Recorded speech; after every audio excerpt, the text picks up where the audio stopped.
He absolutely smacked Farage silly. I did watch it last night, and it is,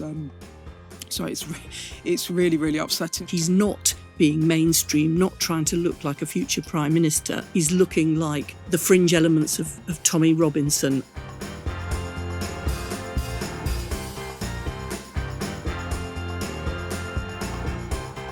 Hello and welcome to Electoral Dysfunction with me, Beth Rigby. Me, Ruth Davidson. And me, Harriet Harman. And I must say it is wonderful to be back with you both, because I last saw you in a Wales field, and I have since been in another field. That's Makerfield, if you saw what I did there. Saw what you Impressed? Did there? You saw what I did there. And I was in Makerfield earlier getting the lay of the land. Oh, I mean, you're good. You should do this on telly. Getting the lay of the land for that by-election, and I managed to nab Andy Burnham for a quick interview, and you can watch that back on the YouTube, Sky News YouTube channel now. Would you call a snap election? I mean, these questions are just like, they're not valid in this situation. We should always say, as we do when it comes to elections, that there is a full list of all the candidates standing in the Makerfield by-election in the show notes. Okay, it's a bit of a different tone to start this week, because we wanted to discuss the murder of 18-year-old Southampton student Henry Nowak and how his death has been politicised, because it felt very much like all the political leaders against Nigel Farage on his response this week. And it's just been so revealing about our politics to see how different leaders have weighed in and argued over this young man's absolutely tragic death. But before we get on to that, Ruth, can you just give us a quick rundown of the story for anyone who's not been following what's happened? So this is the story of Henry Nowak. He was walking home from a night out in the city. He bumped into a guy called Vikram Digwa. Some words were exchanged.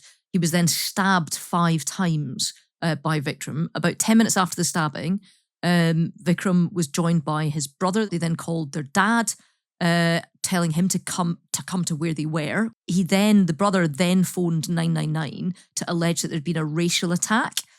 So the mother and father arrive. Vikram Digwa, the guy who did the stabbing, tells his mum to get rid of the murder weapon. She's been convicted of assisting an offender. She's going to be sentenced later in the month. The police arrive. They handcuff Nowak, who's on the ground. Nowak is telling officers, "I've been stabbed, I can't breathe." He tells them multiple times. He asks for an ambulance.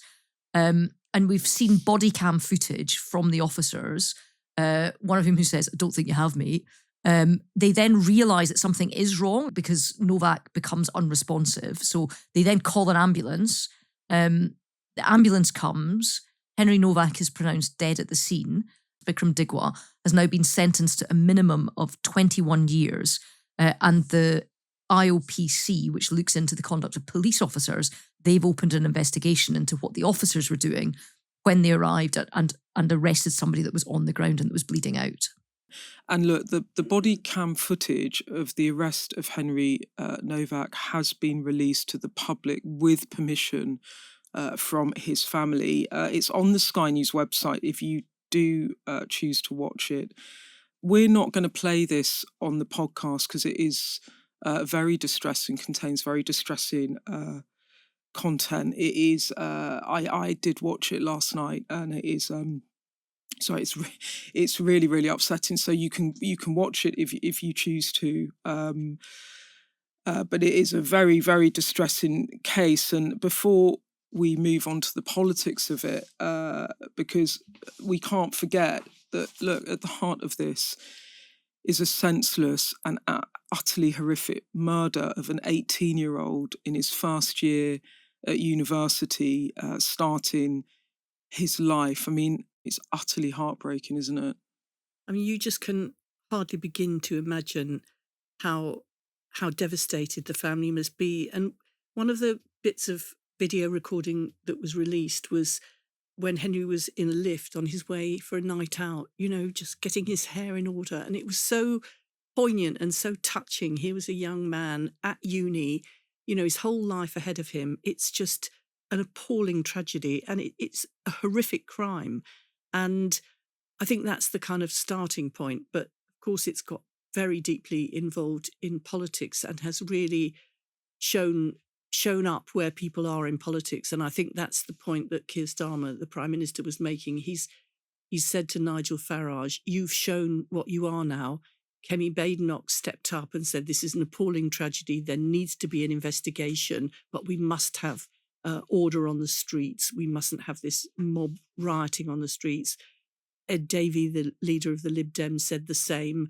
But Nigel Farage, who's obviously feeling under pressure in the Makerfield by-election from Elon Musk backing Restore, which is further to the right of Reform, and worried about Rupert Lowe, who he pushed out of Reform, trying to make Reform more mainstream. He's now going down to the path to the extreme right, and he was talking about rage. And in the House of Commons, you could see other MPs from different parties saying, condemn the violence. And he wouldn't do it because he's now shown himself to be going after extreme right-wing votes. And I think it marks the point at which he's not being mainstream, not trying to look like a future Prime Minister. He's looking like the fringe elements of Tommy Robinson again. So I think it's been quite a significant moment, and this just a terrible tragedy. I mean, Ruth, in the sentencing remarks by the judge, the father Mark, Henry's father, talks about how the family have been given a life sentence with the pain. His mother, Lucy, devastated. His sister, Olivia, spoke of her exceptional closeness to her brother. The father also said that he did not want Henry's murder to create division. I mean, how have you felt watching this unfold over the past 48 hours? Yeah, so I've been on a bit of an emotional roller coaster with this. I chose not to watch the footage. I didn't want to. I didn't want to see somebody die on camera. We're all sitting here as mothers of boys, and just the idea of watching the potentiality of like so much life ahead of them and everything that they can go on and do and be, and to have that taken from you. I honestly applaud the family for having the dignity to ask for calm in this. And then later on, so I was watching Prime Minister's Questions yesterday, and Nigel Farage has a question about it. It was after he'd released a video where he was saying that our response has to be pure cold rage and all this sort of stuff. And, do you know, Keir Starmer's had a pretty tough week with all the Peter Mandelson stuff that's come out. So he was a bit under pressure himself. I have never seen him perform better at the dispatch box. He absolutely smacked Farage silly, and Farage looked chastened. I probably saw more of the character of Keir Starmer, or felt that I did, than I have in almost any speech he's ever given, just because it was so kind of from the heart of kind of like, how dare you, when not only how dare you do this, but when the family have specifically said, do not do it. How dare you go on and do that to this family? And also later on that day, Kemi Badenoch, who'd been doing quite a lot of the media rounds live, being interviewed about it sort of earlier in the week, put out a video where she'd taken clips of Farage's video where he's talking about what the response should be with rage and all this sort of stuff. And was like, no, actually, this is what your response should be. And I think what struck me is probably the first time the two of them on issues like this, where Farage has gone tonto on something and has really piled in, that they haven't receded, that they've actually stood their ground and they've pushed back, and they've done it in a really measured way. Just in terms of what Farage did, if you missed it, there was a statement that he put out where he suggested people should respond with pure cold rage.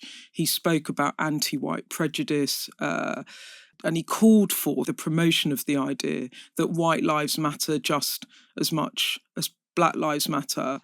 I mean, this goes back to, I remember an analysis you did, Ruth, many, many months ago, where you said Nigel Farage has got this choice. Is he going to deepen the base of reform and go along with Rupert Lowe's extremism, or is he going to broaden out the base of reform and go with a sort of more Richard Tice-like approach? And it looked as though he'd chosen to broaden out his base in order that he could be in contention for being Prime Minister. On this, he's made a very, very significant choice. he's made a choice to go right, to narrow his base, to double down in Makerfield. And as you say, Beth, it's because he's under pressure, not only from Restore, which is eating into Reform's vote, but Elon Musk, who had backed Reform, are now backing Restore in Makerfield.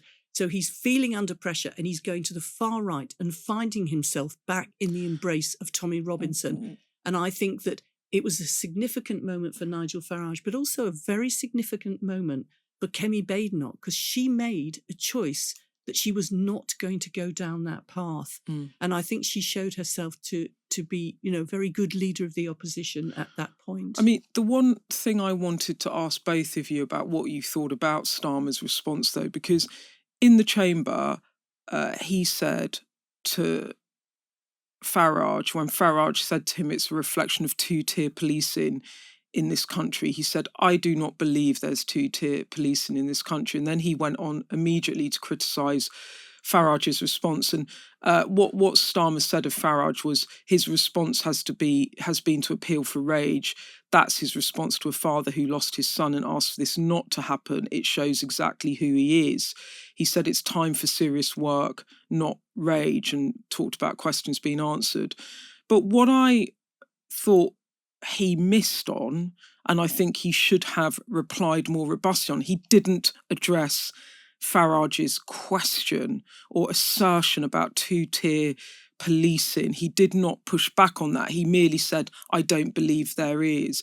But there is, whether he likes it or not, a live debate in this country which Farage is tapping into about two-tier police, in the sense that it started really in the riots of the summer of 2024, where people felt that those protesting were being dealt with more harshly than those that were going on pro-Palestine marches, etc. And what emerged was a sense that there was two-tier policing in which actually white people were being treated in a different way to ethnic minorities. I mean, that's essentially, isn't it, what the charge is? I think one of the problems is that there's going to be an independent investigation. The Independent Office of Police Complaints, the IOPC, is going to investigate the background as to why the officers didn't immediately recognise that he'd been stabbed, why they handcuffed Henry when he was dying. So I suppose in a way, Keir Starmer is respecting the fact that he doesn't want to say, in this case, it was not two-tier policing, when in fact there's going to be an independent investigation. I mean, what he could have done is said, actually, if you look at the Lammy report about race in the criminal justice system, which was done not so long ago in 2017, that showed that despite all the progress that's been made over the years since the Macpherson report, that still there is discrimination, racial discrimination against Black and minority ethnic people within the criminal justice system, that is a problem which still hasn't fully been dealt with. He could have said that, but I think he might have felt that if he said that, he was preempting the outcome of the inquiry into what those police officers did that night. But the issue is, and Ruth, I want to hear what you think about this, because what struck me as he said that, I thought the issue here is, for lots of people watching this and watching his response and feeling that there is some sort of unfairness in the way different groups in society are being treated, they're still going to be having questions about that, i.e., you've got to have the debate, right? You've got to have the debate about this. It has to be the difficulty, out in the open now, right? Yeah, I think the difficulty for Starmer is that he clearly wanted to get on to chastising Farage for his response and to demonstrate that there was a different and better response. I think it would have been better if he had only done that and not tried to swipe away the question itself. If he just not done the thing of, I don't believe there is two-tier policing, and then suddenly got into that. If he just not said that first part, and we could then have the debate away from the Commons and away from the sort of the crucible, it would have been better, because there is a sense of that. And we've seen in the last couple of days, a lot of attention in political circles have looked at a particular document that was put out last year. So it was the National Police Chiefs Council. It has an anti-racism strategy to address some of the things that were brought up by that Stephen Lawrence case where a black boy was killed by white youths. and the structural racism that the Macpherson report that Harriet talks about identified within the Met Police. So this sort of MPCC, the Police Chiefs Council anti-racism policy, states producing equality of policing outcomes for people from different ethnic groups by responding to individuals and communities according to their specific needs, circumstances and experiences, with understanding that these will be racialised and with the aim of reducing harm. It does not mean treating everyone the same or being colourblind, brackets racial equality. So the actual guidance on anti-racism says you shouldn't treat people the same. And I think the argument that Kemi Badenoch's been putting forward, quite articulately actually, is saying that the only way to have true equality is to have equality under the law. And also, she said, taking some of the politicised language out of this, she said, I don't particularly want to hear people, going into battle under the banner of Black Lives Matter or White Lives Matter trying to separate us. Actually, the law should be the one place where every citizen of this country has equal treatment, equal outcome, equal all the rest of it. And I think the problem is that we've not always had that. So how do you address differing needs in a way that has equal outcomes, but also makes it feel like nobody's being treated differently? But what's effectively happened is, historically, because there has been structural racism and there has been worse outcomes. If you look at all the data, there is structural racism. There has been worse outcomes for young black men in their interactions with the police to other groups in society, right? So what's happened is there has been an attempt to have a correction so that people are treated equally and people aren't discriminated against. And I guess that what the question now is that has there been an overcorrection? Yeah, and I think we've already seen the way that that's filtered into kind of other people. So we heard the inquest into the Manchester bombing.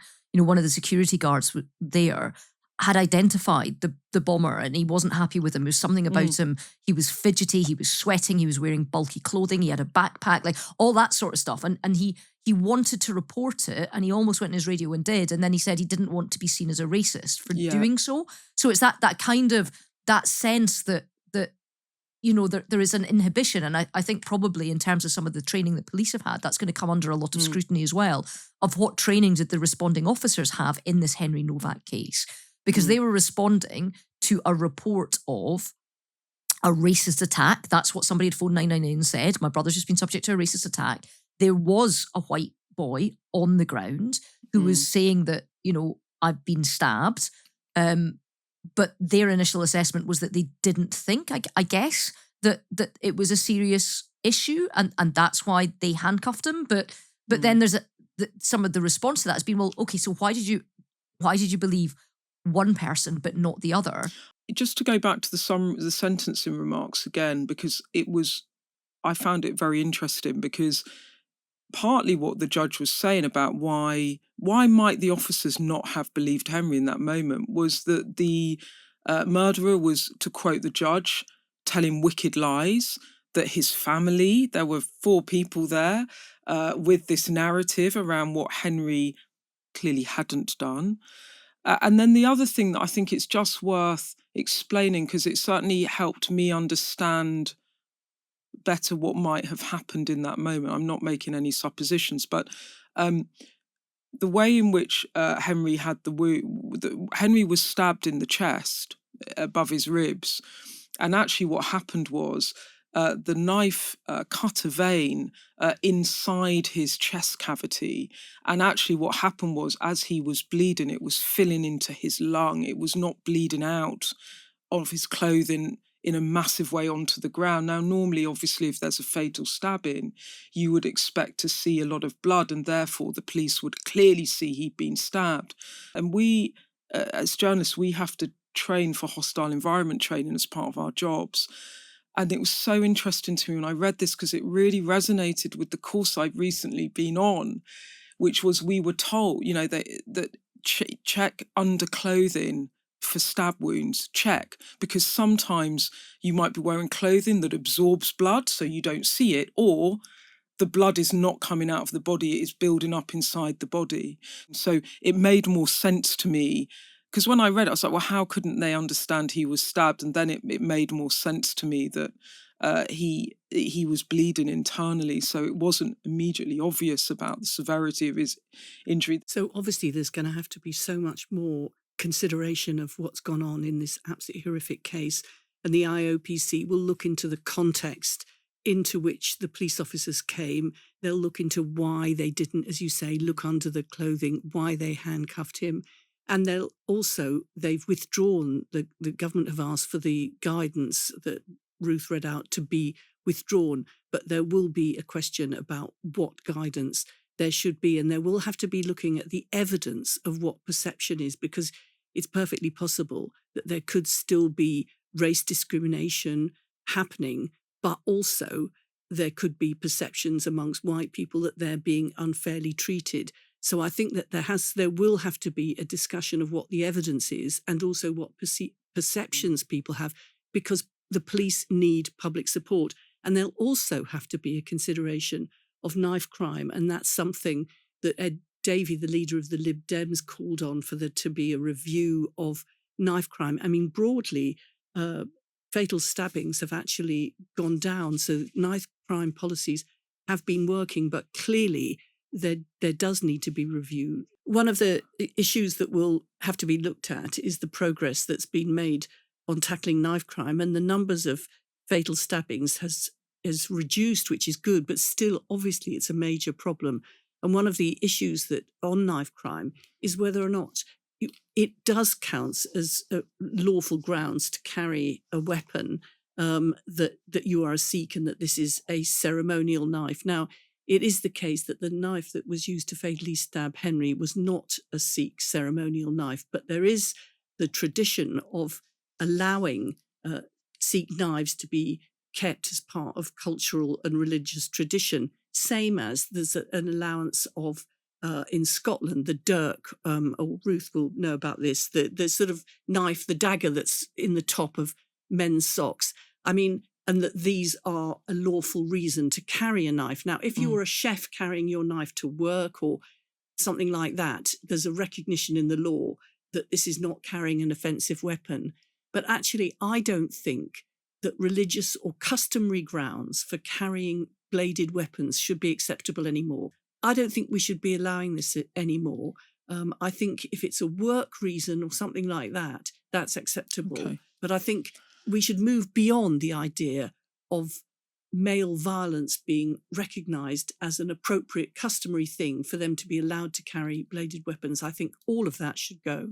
This will now become a very live discussion, and there is a lot of fear in the Sikh community about a backlash against Sikh people in this country. And Jazz Singh, a representative from the Sikh Federation, sent us this voice note. Let's listen to Jazz. Serious questions need to be asked about the police, their operations, their conduct, but there's no taking away from the abhorrent and evil behaviour of Vikram Digwa. With this, he's also brought the Sikh community into disrepute and into the spotlight. This isn't a Sikh community on trial, but it feels like it. It feels like the Sikh community is on trial and is being challenged in ways that has never experienced in the last 100 years of Sikhs being here in the UK. We've contributed to 2 world wars, fighting with our turbans and our gurbans on the front line, and contributed to rebuilding Britain and playing a significant part in its prosperity. But all of that was thrown away and forgotten in one senseless act by one lone actor and one individual. Ruth, I mean, what do you think? Yeah, I mean, I think Jazz speaks a lot of sense there. And I'd imagine that being part of the Sikh community, it does feel like a manifest unfairness, that the idea that the community traditions are under the spotlight for one rogue actor doing a terrible, terrible thing, not even doing it with a ceremonial weapon. And everything that Jazz says about the Sikh community having, being peaceable, having contributed to the defence of the United Kingdom, having contributed to the prosperity of the United Kingdom, all of that is true, all of it. You can look in any history book and it shows you that it's true. And I think that actually in some ways, the question that Harriet raises about bladed weapons and the reasons for carrying them, whether you're a carpet fitter, carrying a box knife to your work, or whether you're, going to a wedding in full Highland dress, and the skiing do down your sock is either plastic if it's rented, because you can't rent Highland dress with a metal blade anymore, or unsharpened if it's like a family heirloom or whatever, because it's not it's not a sharpened blade. I think in some ways is a side issue, and I think that if that becomes the focus of this, then we've got the wrong focus. I think the focus needs to be on, yes, we absolutely have to look at policing in this country and what it's about, and we have to make sure that we have a sense that the public of this country trust the police of this country, and they also trust the government of this country. And I think one of the things that you said earlier, Harriet, is what's going to make this very difficult for Labour, is that one of the very first things they faced when they came in was what happened with those little girls who were killed at the Taylor Swift dance class. And then there was a lot of community unrest after that, and the crackdown from Labour was really strong. People were put in jail for some of the things they said online, and it created a sense, which has been fueled in large part actually by actors and agents in the United States, including Elon Musk and some of his outliers, saying, Britain's a terrible place. You only get, you can get a suspended sentence for killing people, but you get locked up for 2 years for hurty words on Twitter. But it really has had a corrosive effect on how the government is trusted as well. And to have a policing by consent, you have to have trust.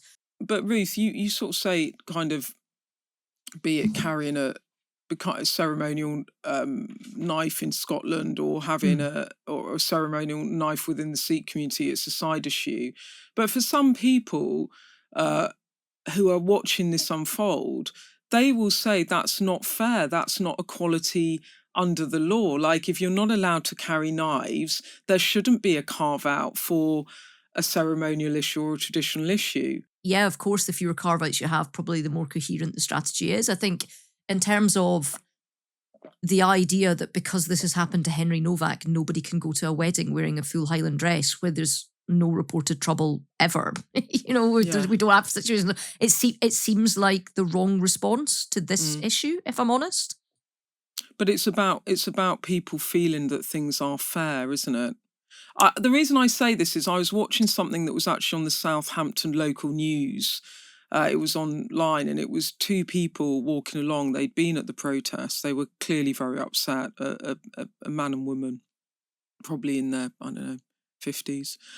And they were sort of saying that how no one, they were just really clear. They're like, no one should be able to carry a knife. Like, no one should be able to carry a knife.